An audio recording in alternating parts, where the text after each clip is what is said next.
Good morning, St. John's. I hope you're doing well. For the last couple of weeks, I've been working through a sermon series called First Things First. And this sermon will come to a conclusion this coming Sunday. We have been talking about how to prioritize the most important aspects of our lives, the things that we value the most, and giving them our best energy. So that we're not just leaving them to the end and giving them the scraps of our time and our efforts and our energy. So I really hope that you have found this series valuable so far. I think this past Sunday's sermon, especially about time and how we prioritize our time, it's one of these where even as I was writing it, I was finding so much in it for myself, for my own life. And as you know, and as I've said before, I'm committed to only preaching sermons and messages that I myself am either working on or have already processed and lived through and experienced. So this is a journey that we're all going through together. So in advance of this coming Sunday, when I'm going to be talking about first things first with a focus on money, I want to share with you this video. There's a link below that you'll see. It's a sermon by Andy Stanley, who is a pastor of an evangelical church in Atlanta. And Bishop Marianne has referred to Andy Stanley on several occasions. And this is the funny story about this sermon that I would love for you to take some time to listen to, is that when I was preparing this sermon series, I decided to just see if there was any sermons out there on a similar subject, first things first. So I typed in first things first sermon just into Google. And this sermon popped up, and I actually didn't even know who the person was that was preaching it. I didn't know what Andy Stanley looked like. I'd, of course, heard Bishop Marianne talk about him and some of his work.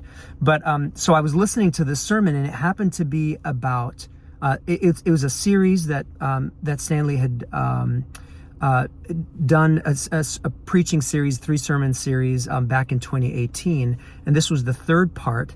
It was the series was called Crazy Like Us, and this third part was specifically entitled First Things First, and it was about money, and it was about generosity, and it was about the cycle of consumerism and the stress that we create for ourselves when we don't prioritize how we want to spend our money and our finances. And it is such a profound sermon that as I was listening to it, I kept going, God, who is this guy?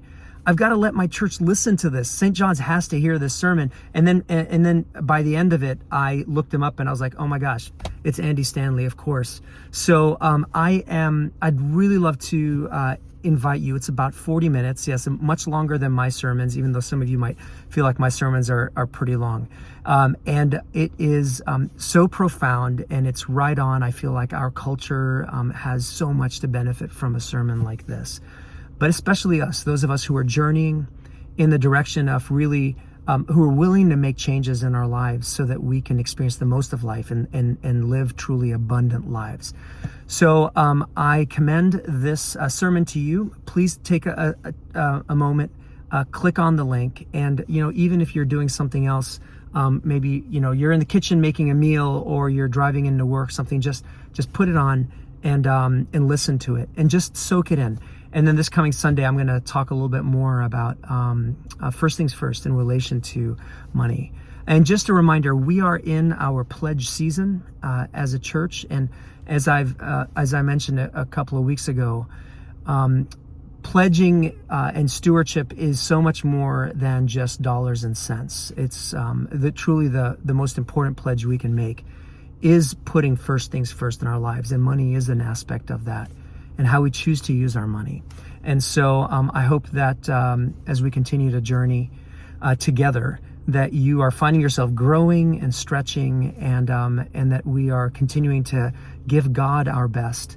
And I look forward to the ways in which we're all going to be enriched through this sermon series, but also as we journey together this year.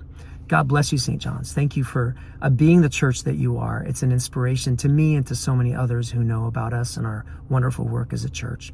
I'll see you Sunday.